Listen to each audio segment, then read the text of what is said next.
Jail খেটেছে, ঠিক অপর দিকে আমার যে ভাইয়েরা আছেন ইন্ডিয়ান সেকুলার ফ্রন্টে যারা দায়িত্বশীলেরা আছে তারা চুরি বন্ধ করার জন্য জেল খেটেছে।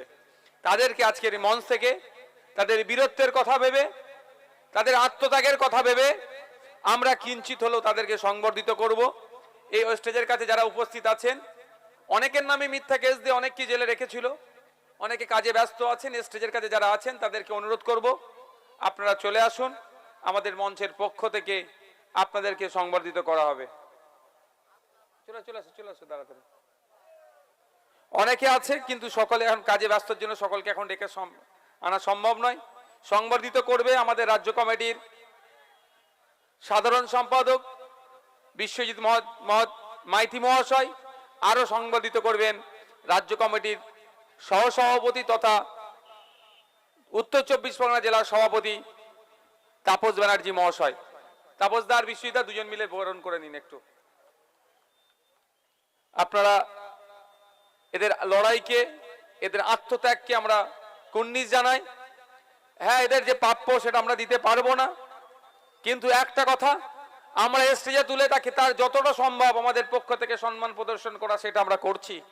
কারণ একদিকে দেখুন সারা রাজ্যে শাসক চুরির দায়ে জেলে যাচ্ছে, আর আইএসএফ এর কর্মী সমর্থকরা চুরি বন্ধ করতে হবে এই দায়ে জেল কাটছে। আমি বলবো এরা বুক ফুলিয়ে সমাজে ঘুরবে, এরা চুরি করেন, এরা চুরি বন্ধ করার জন্য জেল কাটছে।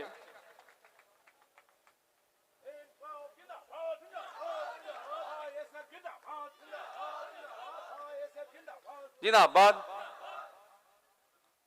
বাকি যারা আছেন পরে আমাদের যারা দায়িত্বশীলেরা তাদেরকে সংবর্ধিত করবে। সাথে সাথে সাথী যারা আছেন তাদেরকে জানিয়ে রাখি, আজ এখন আমাদের কটা ছেলে জেলের মধ্যে আছে, মিথ্যা কেস দিয়ে তাদেরকে জেলে রাখা হয়েছে। ইজাজ আহমেদ, খায়রুল ইসলাম, জালাল উদ্দিন, সালাউদ্দিন নামে যারা জেলে আছে, আমরা আইনি লড়াই করছি। খুবই শীঘ্র তাদেরকে আমরা জেল মুক্তি করে আপনাদের কাছে আবার তাদেরকে নিয়ে আসব। আপনাদের বলে রাখি, আমি ইন্ডিয়ান সেকুলার ফ্রন্ট সবসময় এটা কমিটমেন্ট করে আপনাদের কাছে যে অন্যায় ভাবে আমার ছেলেদের নামে মিথ্যা কেস দিলে বারাইপুর কোর্টে যাব, ওখানে যদি জামিন না হয় আলিপুর জজ কোর্টে যাব, ওখানে যদি জামিন না হয় কলকাতা হাইকোর্টে যাব, ওখানেও যদি আমার ভাইয়ের জামিন না হয় সুপ্রিম কোর্টে গিয়ে আমার নির্দোষ ভাইকে জামিন করিয়ে মালা দিয়ে তাকে বাড়িতে পৌঁছাবে। এটা আইএসএফ আপনাদের কাছে প্রতিজ্ঞাবদ্ধ হয়েছে। আপনারা জানেন বিগত দিনে কিভাবে আমাদের ছেলেদের নামে মিথ্যা কেস দিচ্ছে। আমার কাছে খবর এসেছে, যদিও এখনো আমাকে কোনো কৃষক লিখিত জানায়নি, আমি অপেক্ষায় আছি।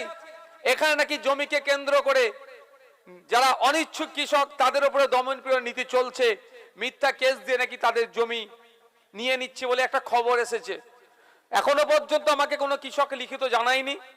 আমাকে কোনো কৃষক যদি লিখিত জানায় অবশ্যই অবশ্যই সেই কৃষকের পাশে আমি থাকব, কারণ চাষযোগ্য জমিকে কোনোভাবেই কৃষকের মতের বাইরে গিয়ে কর্পোরেটরা গ্রাস করে নেবে সেটাও আমরা হতে দেব না।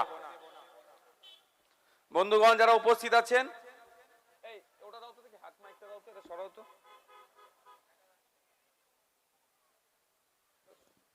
হ্যালো, এটা সরিয়ে দাও, সরিয়ে দাও,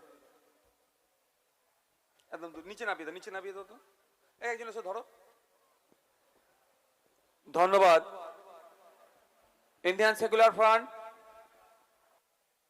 ভগবানপুর অঞ্চল কমিটিকে, এটা সরিয়ে দাও, এখান থেকে সরিয়ে দাও, ভগবানপুর অঞ্চল কমিটিকে যাদের প্রচেষ্টায় যে রক্তদান মহোৎসব হচ্ছে আজকে তার ষষ্ঠ দিনে আয়োজকের ভূমিকা পালন করেছে। ধন্যবাদ জানাই। আজকের এই মহতী রক্তদান শিবিরে অলরেডি 200-র অধিক বাপ ভাই মা বোনেরা রক্ত দিয়ে এই শিবিরকে তথা রক্তদান মহোৎসবকে সাফল্যের উচ্চ শিখরে পৌঁছাতে সহযোগিতা করছেন আপনারা। আরো ধন্যবাদ জ্ঞাপন করি যারা ডিজিটাল প্ল্যাটফর্ম সহ বিভিন্ন প্ল্যাটফর্ম থেকে আমাদের কর্মকাণ্ড, আমরা কি চাইছি, ভাঙড়বাসী কি চাই, ভাঙড়বাসী মারামারি হানাহানি চাই না, ভাঙড়বাসী কারো জমি লুটে নি কেটা চাই না, ভাঙড়বাসী চাই না কারো লাশ পড়ুক, ভাঙড়বাসী চাই না কারো প্রাণঘাতী হোক কেউ, কারো প্রাণহানি হোক। ভাঙড়বাসী চাই হিংসা বিদ্বেষ মারামারি হানাহানিকে বিসর্জন দিয়ে রক্তপাত নয়, প্রাণহানি নয়, রক্তদানী ভাঙড়ের পরিচয় হয়ে উঠুক, এটা ভাঙড়বাসী চাই। এই খবরটাকে যারা শুধু ভাঙড়ের মধ্যে নয়, শুধু কলকাতায় নয়, রাজ্যের বিভিন্ন জায়গায় যারা প্রসার করার সহযোগিতা করছেন, রাজ্য তথা জাতীয় স্তরেও এই খবরটাকে যারা পৌঁছে দিচ্ছেন, যে সমস্ত মিডিয়া আছেন, মেইন স্ট্রিম থেকে শুরু করে ডিজিটাল প্ল্যাটফর্মে যারা আছেন, প্রত্যেককে আমি ধন্যবাদ জানাচ্ছি। আর বিশেষ ধন্যবাদ জানাই দর্শকের আসনে যারা বসে আছেন, দাঁড়িয়ে আছেন, দূরে কাছে, আপনাদের মূল্যবান সময়কে দিয়ে আজকের এই প্রোগ্রামকে সাফল্যের উচ্চ শিখরে পৌঁছাতে সহযোগিতা করছেন। বন্ধুগণ, আপনারা জানেন রক্তদান মহোৎসব চলছে।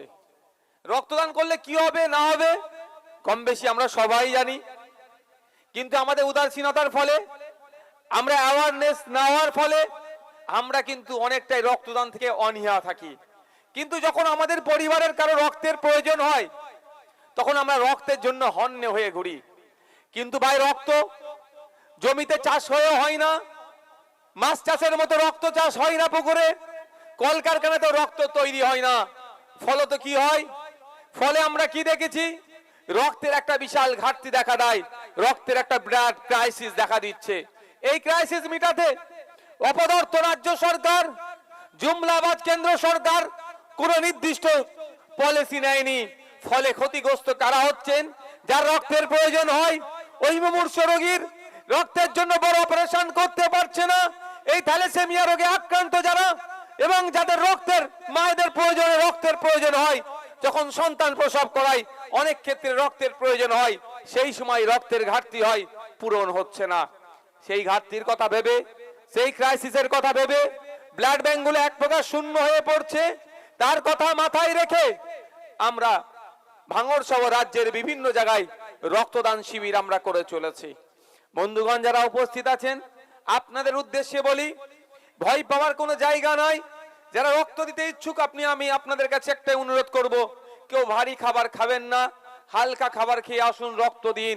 রক্ত দিয়ে যেমন অন্যের প্রাণ বাঁচতে পারে, সম্প্রীতির বার্তা যেতে পারে, ঐক্যের বার্তা ছড়ায়, সৌহার্দ্যের পরিবেশ তৈরি হয়, ঠিক একইভাবে রক্তদান করলে পুরুষের ক্ষেত্রে প্রতি 90 দিন, মহিলার ক্ষেত্রে প্রতি 120 দিন ছাড়া ছাড়া যদি রক্তদান করে, এই রক্তদানের মাধ্যমে আপনার স্বাস্থ্য ভালো থাকবে।